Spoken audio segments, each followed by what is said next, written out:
본문의 말씀을 가지고 우리 긍휼의 사람이 되라라는 주제로 함께 은혜를 나눠보고자 합니다. 여러분들 한 주간 잘 지내셨습니까? 여러분들 지금 보니까 양재천에 이 벚꽃이 만발한 것 같아요.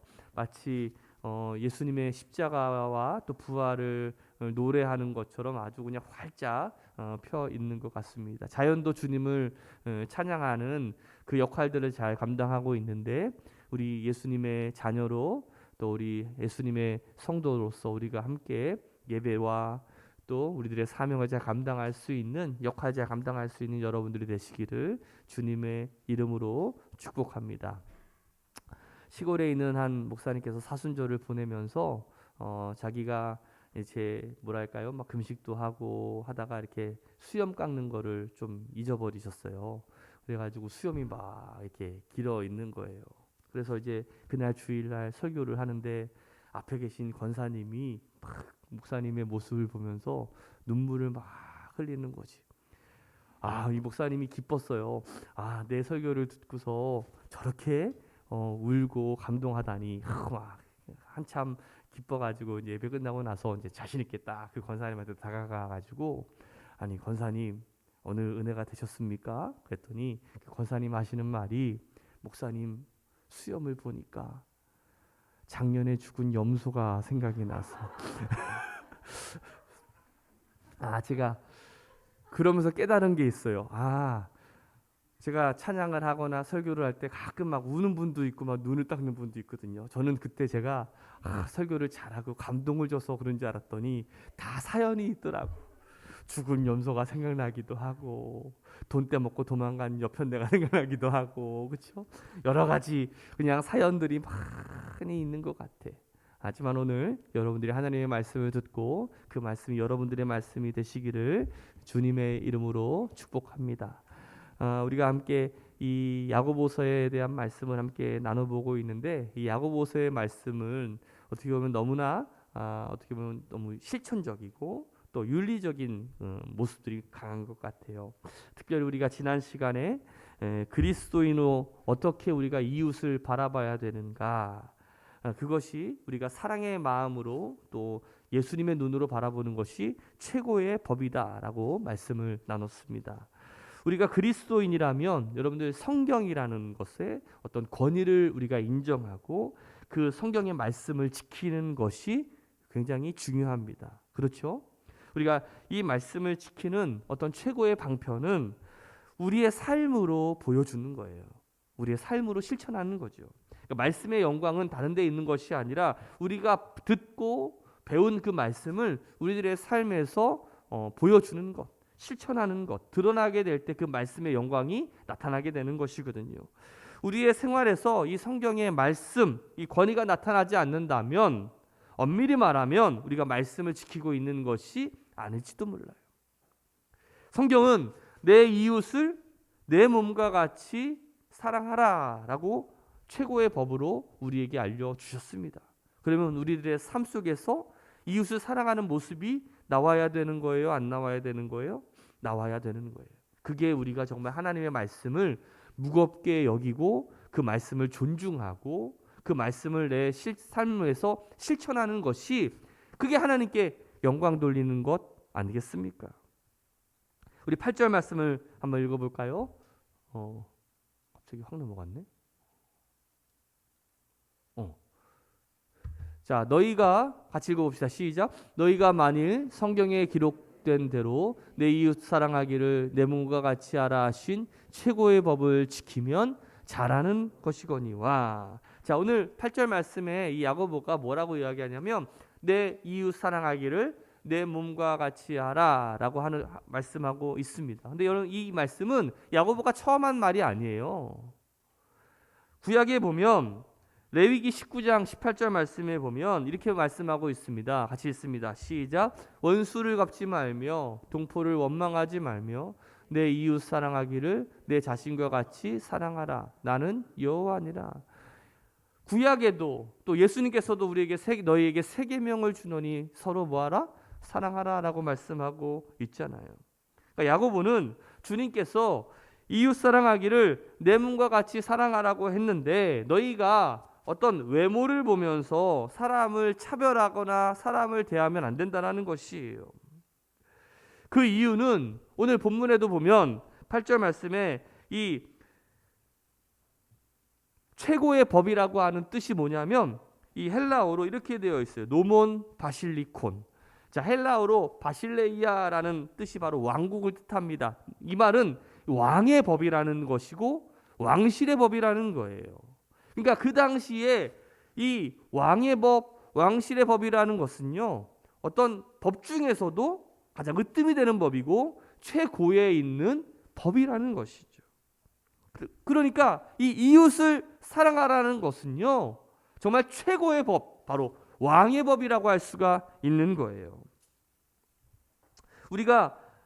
우리는 내가 보는 대로 이웃을 보는 것이 아니라 그냥 하나님의 눈으로 또 이 그리스도의 마음으로 어떤 필터링을 해가지고 이웃을 바라보게 될 때에 우리가 지난 시간에 살펴본 것처럼 하나님과의 관계가 올바르게 될 때 우리의 마음과 우리의 눈이 제대로 돌아가기 시작하는 거예요. 그래서 이웃을 바라볼 때 저 사람이 무슨 옷을 입었네, 그것을 먼저 바라보는 것이 아니고 그 영혼 속에 있는 그 영혼을 볼 수 있는 그 마음의 영안의 눈이 우리 가운데 열리게 된다는 것이죠.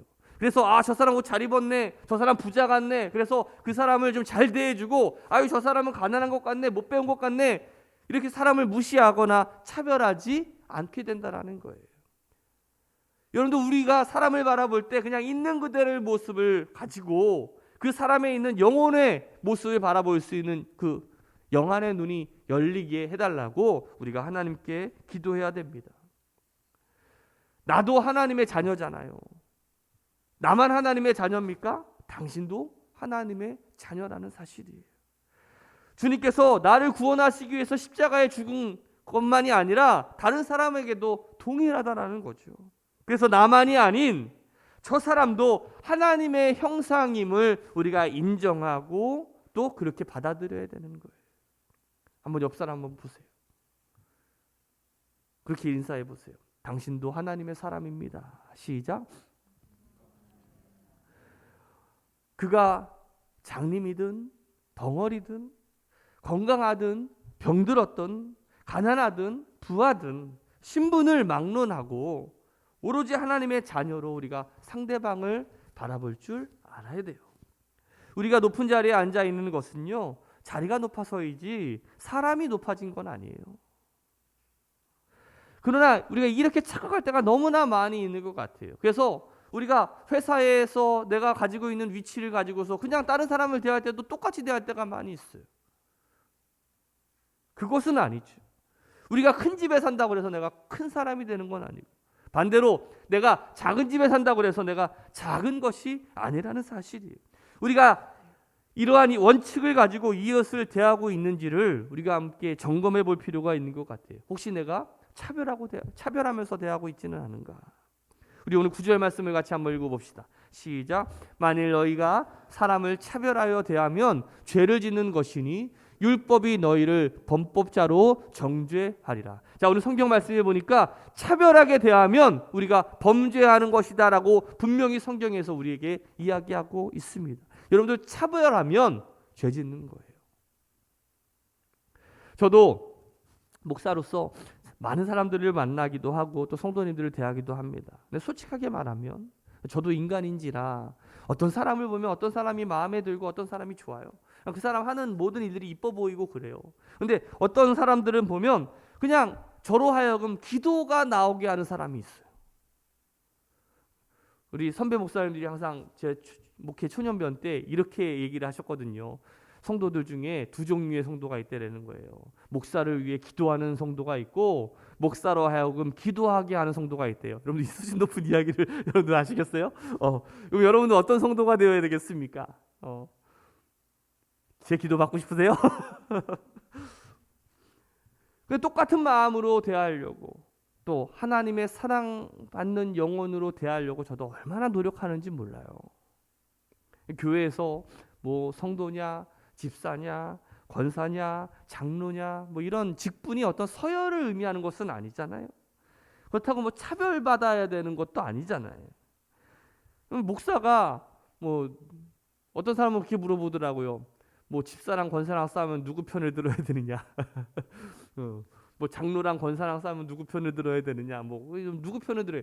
뭐 다 똑같지 뭐, 그렇죠? 근데 만약에 굳이 저로 하여금 누구 편을 들어야 되고 누구를 더 챙겨야 한다고 묻는다면 처음 예수 믿는 사람이지 않을까 싶어요. 처음 예수 믿는 사람. 뭔가 좀 돌봄이 좀 필요한 거 아니겠어요? 그래서 이런 말도 있잖아요. 여러분들, 하나님께서도 초신자의 기도는 다 들어주신다. 그것이 어떤 나의 뭐 육신을 위한, 어떤 나의 어떤 뭐 명예를 위한, 뭐 어떤 나의 영예를 위한 기도라고 할지라도 초신자의 기도는 다 들어주신다. 그래서 여러분들 그런 말 들어보시지 않으셨어요? 예수 처음 믿을 때 막 달라고 막 기도하라고. 왜냐하면 가만히 보니까 여러분들, 우리가 자녀를 키워봤잖아요. 정말 어린아이 때 가면은 마트 같은 데 가면, 장난감 코너 같은 데 가면 난리가 납니다. 들어 누워요. 이거 사달라고 막 난리를 칩니다. 가만 보면 있는 것도 있고 뭐 겹치는 것도 있고 당장 필요하지 않은 것도 있어. 근데 아무리 설명을 해주고 아무리 얘기해도 말귀를 알아들어요? 못 알아들어요? 못 알아들어요. 그래서 어쩔 수 없이 사줄 때도 있잖아요. 그런데 조금 이제 크고 나면, 우리 소희도 그러더라고. 처음에는 막 사달라고 그러다가 지금은 지가 필요 없으면 안 사요. 그만큼 무슨 말이에요? 좀 성장했다라는 거 아니겠어요? 하나님도 마찬가지예요. 초신자일 때는요, 얘가 아무것도 모르니까 이게 나에게 독이 되는지 나에게 득이 되는지도 잘 모른 채 그냥 주세요, 하나님 다 주세요 막 하잖아. 하나님도 어쩔 수 없이 그냥 줘. 왜? 하나님 믿게 해야 되니까. 그러다가 이제 정신 차리잖아요. 아, 이게 받는 게 다 좋은 건 아니구나. 그때 깨닫고서 하나님께서 주시지 않는 이유도 있구나라는 것을 깨닫게 되면, 아, 이제 내가 좀 어느 정도 수준의 신앙의 좀 내공이 자랐구나, 내가 좀 성장했구나, 그런 것 아니겠습니까? 중요한 것은 지위에 따라서 높고 낮음으로 대하지 말고, 장로님이라고 해서 내가 특별 대우하지 않고, 평신도라고 해서 함부로 대하는 것이 아니라 오히려 집사, 권사, 장로 올라가면 올라갈수록 더 뭐하라는 거예요? 섬기고 헌신하고 낮아지라는 거 아니겠어요? 교회의 어떤 직분의 원리는 이 세상의 원리와 반대되는 거 아니겠습니까? 그게 바로 십자가고 그게 바로 하나님이 원하시는 것 아니겠어요? 오늘 말씀해 보면 하나님께서 이 율법의 원칙에 대해서 우리에게 알려주고 계십니다. 우리 10절 말씀을 한번 읽어볼까요? 시작. 누구든지 온 율법을 지키다가 그 하나를 범하면 모두 범한 자가 되나니. 여러분들, 율법이 어디에 있습니까? 성경에 있죠. 성경 어디에 있습니까? 구약에 있습니다. 성경 전체에 다 율법에 대한 내용이 나와 있는데, 어떤 사람은 얘기하더라고요. 성경책 뒤에 있습니다. 그랬더니 진짜 뒤에 있더라고요. 십계명이라고. 자, 하나님의 율법은 십계명으로 어떻게 보면 축약될 수가 있겠지요. 하지만 구약에 보면 613가지가 되는 그 율법이 있어요. 근데 그것을 이제 10가지로 크게 이게 축약해 놓을 수 있을 텐데, 오늘 성경의 말씀을 보니까 하나님이 우리에게 주시는 그 율법의 원칙은 뭐냐면 1계명부터 10계명까지를 다 지켜야 되는 거예요. 하나라도 지키지 않으면 너는 못 지킨 거야. 그리고 하나를 지키더라도, 예를 들어서 1계명을 지키더라도 100% 잘 지켜야지, 99%만 돼도 그것은 지킨 게 아니게 되는 거죠. 자, 여러분들 한번 보세요. 이 율법이라는 것, 어떻게 보면 여러분들, 이 율법이 어떻게 보면 우리들의 삶에 어떻게 보면 멍해가 될 수도 있고 좀 무겁다라고 여길 수도 있는데, 여러분들 가만히 생각을 해보세요. 이 법이라는 것, 여러분들 이 세상의 법이 공정하고 정의롭고 공평하다라고 생각이 드십니까? 어떠세요? 아니죠? 기준과 원칙이 분명하다라고 여러분들 느끼십니까? 그렇지 않아요. 우리가 수많은 어떤 법원의 판례들을 보면서 야, 이건 진짜 열받는다 하는 그런 것들 너무나 많이 보셨죠. 최근에 그 조국의 딸이 그 대학교 입학 취소가 결정이 됐어요. 2달 전만 하더라도 무혐의가 되었던 문제가 갑자기 뭐 문제가 되게 된 거죠. 그 이유는 단 하나밖에 없어요. 대통령이 새로 당선돼서 그래요. 참 신기하죠. 왜 똑같은 일을 가지고 어떤 데서는 무혐의고 어떤 데서는 범죄를 인정할까? 왜 그렇습니까? 사람의 눈치를 보기 때문에 그래요. 정권의 눈치를 보기 때문에 그렇죠. 세상의 법은요, 공평하지 않아요. 정의롭지 않아요. 원칙과 기준이 분명하지 않습니다. 오직 하나님의 법만이 정의롭고 공의롭습니다. 세상의 법은요, 중형, 경형 이렇게 구분을 합니다. 그러나 성경은 그렇게 죄의 경중을 구분하지 않아요. 그 어거스틴이 이 죄를 두 가지로 이렇게 구분을 했어요. 그러니까 하나는 구원받기 전에 지은 죄. 또 다른 하나는 내가 구원받은 이후에 지은 죄. 카톨릭이 이걸 가지고서 세례받기 전의 죄와 세례받은 다음에 지은 죄의 차이가 있다라고 설명합니다. 여러분 이렇게 생각해 볼 때에 어느 쪽이 용서받기가 더 쉬울까? 예수님 믿기 전에 죄 지은 게 용서받기 쉬울까요? 예수님 믿고 난 뒤에 죄 지은 것이 용서받기 쉬울까요? 자, 구원받기 전에 짓는 죄는 모르고 짓는 죄입니다. 구원받은 다음에 짓는 죄는 엄밀히 말하면 불순종의 죄죠. 그러니까 알고 짓는 죄라는 거죠.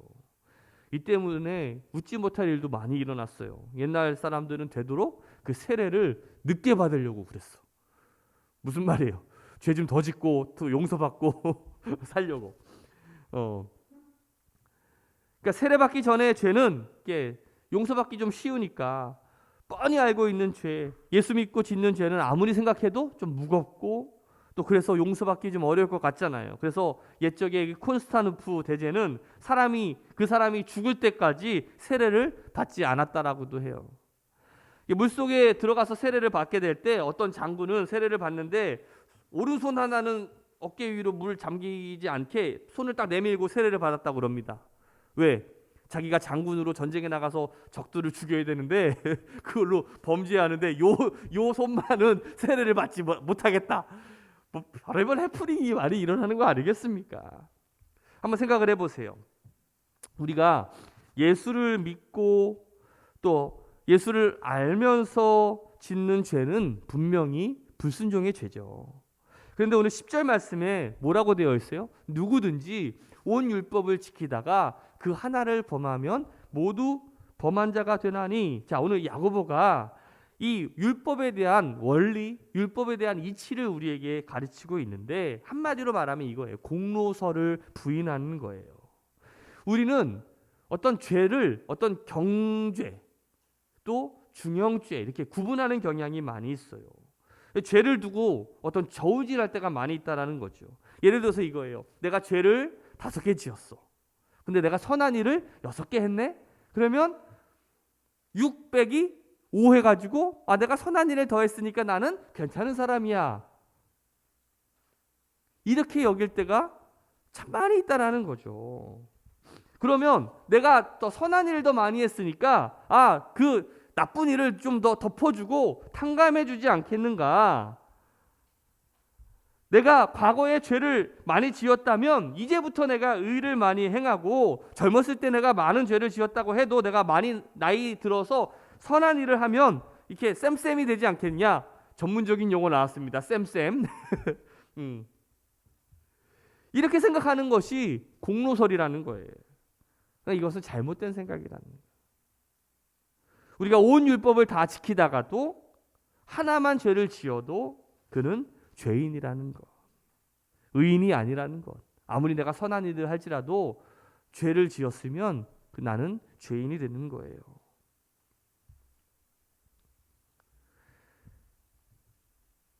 세상을 바라봐도 그런 것 같아요. 나라를 위해서 평생 바쳐 수고해온 사람이 한 번에 죄를 지으니까 감옥 가는 것을 우리가 보게 되지 않습니까? 지난날에 나라를 위해서 수고 많이 한 것을 봐서 이번에 몇 사람 죽인 건 용서해 주자, 좀 봐주자, 이런 일은 없다라는 거예요.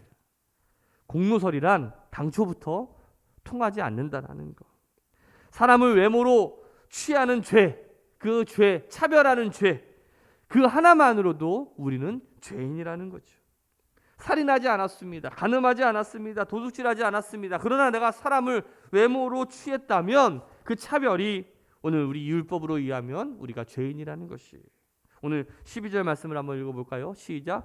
누구든지 온 율법을 지키다가 그 하나를 범하면 모두 범한 자가 되나니. 문자 그대로 직역되어 있는 표현이지만 뜻으로 보면은 너무나 얼마나 중요한 말씀인지 몰라요. 율법은 근본적으로 우리를 얽매이고 우리를 구속하는 것이 아니라 우리에게 오히려 자유를 주는 것이에요. 무슨 말이냐면 이 율법을 통해서 우리가 죄를 깨닫게 되고 더 많은 것들을 알게 되면서 전에는 내가 몰랐던 거, 이게 죄였는지를 몰랐던 것들을 이제는 깨닫게 되는 거죠. 마치 교통법규와 비슷한 것 같아요. 신호에 따라서 차들이 움직이잖아요. 그럼으로써 오히려 이게 질서정연하게 차들이 움직이고 사람들이 다닐 수 있는 어떤 교통이 이루어지게 되는데, 가령 신호등이 딱 잠시 멈췄을 때 사람들이 막 서로 지들끼리 가겠다고 할 때 얼마나 혼란과 어려움이 닥치게 됩니까? 그러니까 오히려 이 교통신호는요, 우리를 자꾸 빨간불 주면서 막으려고 하는 것이 아니라 오히려 우리가 자유롭고 안전하게 다닐 수 있게 하는 것이죠. 이게 바로 율법이 하는 일이에요. 한 단계 더 높은 진리가 있어요. 구원을 위해서 혹은 형벌이 무서워서 지키는 어떤 율법주의자적인 어떤 이 율법, 이것은 진정한 의미의 율법이 아니라는 것이죠. 그리스도인으로서 지키는 율법은 자유의 법입니다. 다시 말해서 우리가 율법을 지키고 안 지키고에 따라서 우리의 구원의 문제가 달려있는 것은 아니에요. 여러분들, 우리가 율법 지키지 못했다고 그래가지고 우리가 구원받지 못합니까? 그렇지 않습니다. 우리는 예수 그리스도의 믿음 때문에 우리가 구원받게 되는 거예요. 예수 그리스도의 십자가의 공로 때문에 구원받는 것이지, 내가 율법을 지켰느냐 안 지켰느냐 그걸 가지고서 우리가 구원받는 것은 아니죠. 그러나 내가 율법을 지키는 것은 뭐예요? 내가 예수님의 사람이 되었기 때문에 하나님의 법에 내가 따라 삶을 살아가겠다. 그래서 하나님의 의를 지키면서 내가 살아가겠다라고 그렇게 노력하면서 우리가 삶을 살아가는 것 아니겠어요? 중요한 것은 내가 오늘을 어떻게 사느냐, 이것이 중요한 거예요. 내가 거짓말했으니까 내가 지옥 가야지. 지옥 가는구나. 내가 잘못했으니까 하나님 나 미워할 거야. 나 지옥 갈 거야. 그때마다 천국과 지옥을 왔다 갔다 하는 사람들이 많이 있는 것 같아요. 여러분, 아직도 그러십니까? 아니에요. 우리는 지금 하늘나라를 지금 다 예약해 놓고 있는 사람들 아니겠습니까? 그러니까 여러분들, 정말 지옥 문턱과 천국 문턱을 왔다 갔다 하면서 그렇게 정말 안절부절 못하는 인생으로 살지 않으시기를 주님의 이름으로 축복합니다. 가정에서도 마찬가지인 것 같아요. 오늘은 남편 같은 경우에는 내가 오늘 집에 늦게 들어가니까 쫓겨날지도 모르겠다, 뭐 그런 두려움. 또 아내는 저녁상을 맛있게 차려가지고 남편에게 맛있는 걸 먹여야 되는데 국이 너무 짰네. 그러니까 나는 지옥 갈지 모르겠다. 나는 남편이 나를 사랑해주지 않겠지. 그게 아니죠. 부부간의 사랑이 그런 게 아니지 않습니까? 내가 요즘에 살이 찌고 못생겨서 우리 남편이 나를 사랑하지 않겠지. 그런 게 아니죠. 요즘 우리 아내가 머리에 흰머리가 막 나기 시작해가지고 계속 신경을 써요. 그냥 막 저한테 흰머리가 보기 싫지, 막 어떻게 해야 되나, 염색을 해야 되나, 뭐 해야 되나, 막 고민을 많이 해. 제가 이렇게 얘기하죠. 여보, 내가 당신 흰머리 났다고 그래서 내가 당신을 버리겠어?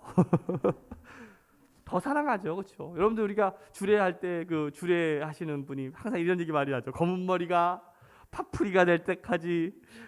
그렇죠? 저는 맨 처음에 그 팥뿌리가 왜 팥뿌리인가 했더니 그 흰머리가 팥뿌리처럼 되게 배기 싫더라고요. 보면은 힘도 없고 그 색깔도 좀 그런데 정말 보기 싫어. 그럼에도 불구하고 그것 때문에 사랑한다 안 사랑한다 그런 게 아니겠죠. 오히려 늙어 꼬부라져도 주름살이 쭈글쭈글해도 그 모습이 사랑스러운 거예요. 오늘 마지막으로 본문의 가장 중요한 이 긍휼에 대한 말씀을 나눠봤으면 좋겠어요. 우리 13절 말씀 한번 읽어봅시다. 시작.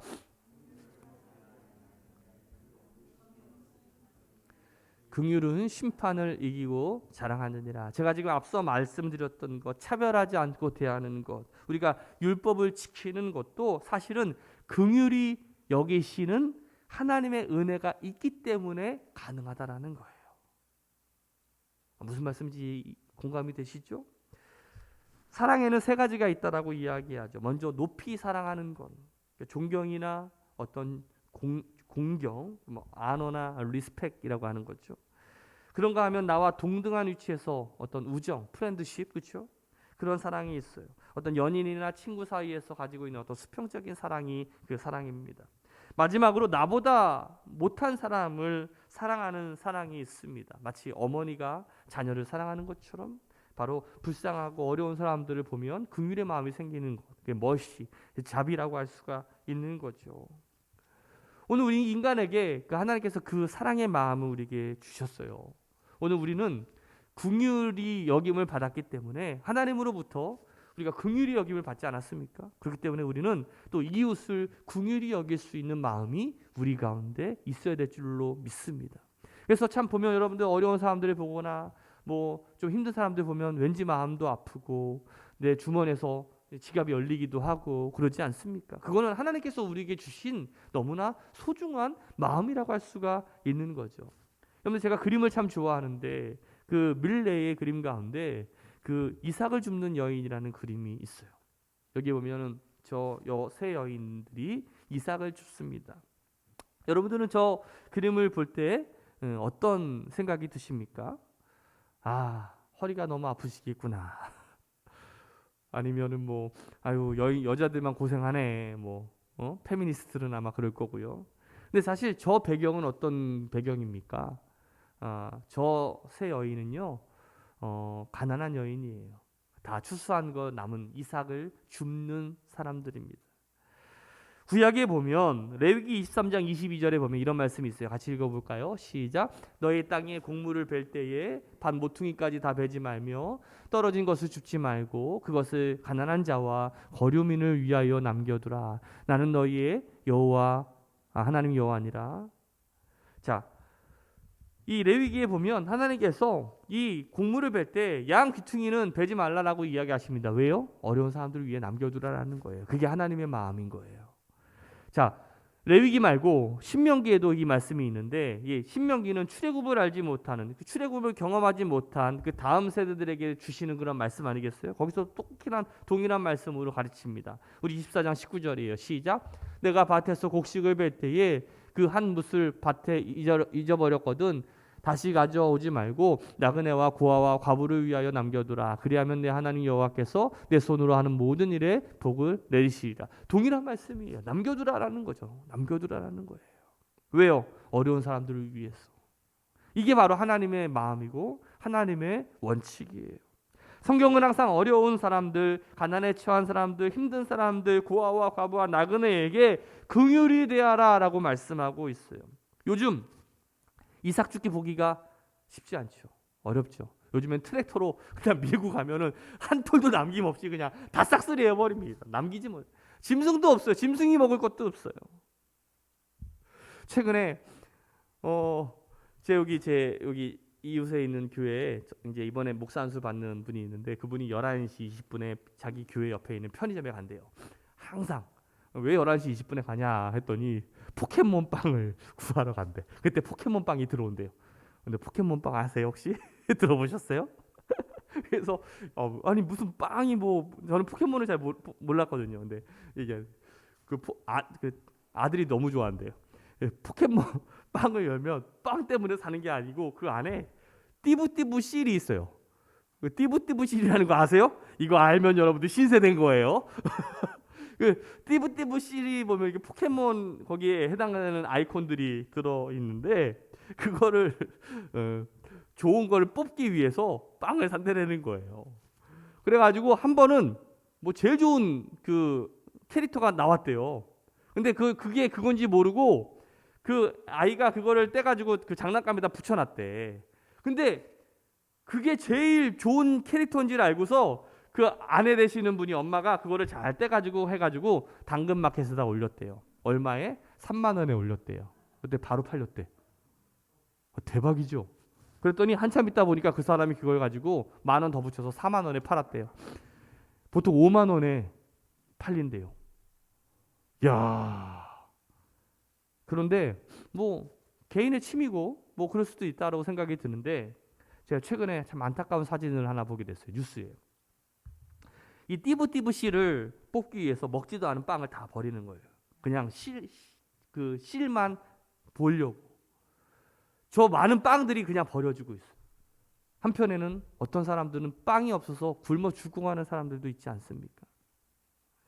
전에는 그 스타벅스에서 어떤 사은품을 얻기 위해서 한 사람이 100잔을 주문해 가지고 먹지도 않고 다 버리는 일도 일어났었잖아요. 어떤 자신의 취미를 위해서 아낌없이 뭐 자신 내 돈 가지고 내가 사는데 뭐라고 할 수 있겠느냐라고 이야기할 수 있지만 이것은 성경이 말하는 원칙이 아니에요. 인생의 원리가 아니라는 거예요. 가만히 보면 여러분들 우리 민족은 원래 이웃과 잘 나누는 민족이었어요. 서로 돕고 또 서로 나누는 그러한 민족이었어요. 우리가 먹는 것만 봐도 알 수 있어요. 우리나라 대표적인 음식이 뭐냐면 국이에요, 국. 여러분들 국할 때 여러분들 여자분들 식사 장만하실 때 국이 모자르게 여러분들 하신 적 있으세요? 없어요. 국은 항상 남아서 국물을 버릴지언정 모자라게 하는 법은 없어요. 항상 국물은 넘치게 하죠. 그리고 나누는 거예요. 그게 우리나라 민족의 원래 그러한 정신이 있는 거죠. 그래서 여러분들 그 옛날 어른분들이 맨날 애들 혼낼 때 너 국물도 없다. 그렇죠? 이 국물도 없는 거는 진짜 큰일이거든. 그만큼 우리 민족은 서로 나누고 서로 도와주는 민족이었어요. 이번 주간 우리가 고난 주간을 우리가 보내게 되는데 오늘 우리가 주님께 긍휼히 여김을 받은 존재라 우리가 구원받은 존재들 아니겠어요? 나도 사실은 요즘에 힘들고 요즘에 이 코로나로 인해서 많은 힘들고 어려운 문제들이 많이 있지만 그래도 우리가 고난 주간에 십자가를 우리가 좀 바라보면서 우리가 한 끼씩 금식하며 또 커피 한 잔씩 내가 먹지 말면서 그 돈을 모으고 그 돈으로 우리가 함께 이웃을 좀 돕는 그러한 일들을 행했으면 좋겠습니다. 국물이 없다가 아닌 국물이 있다. 그래서 어떻게 보면 작은 우리들의 모험이 또 사랑이 어떤 한 사람을 살리고 어떤 한 교회를 살릴 수 있는 귀한 은혜 또 우리 새로운교회 성도들이 그러한 일들을 감당하는 우리 성도들 되시기를 주님의 이름으로 축복합니다.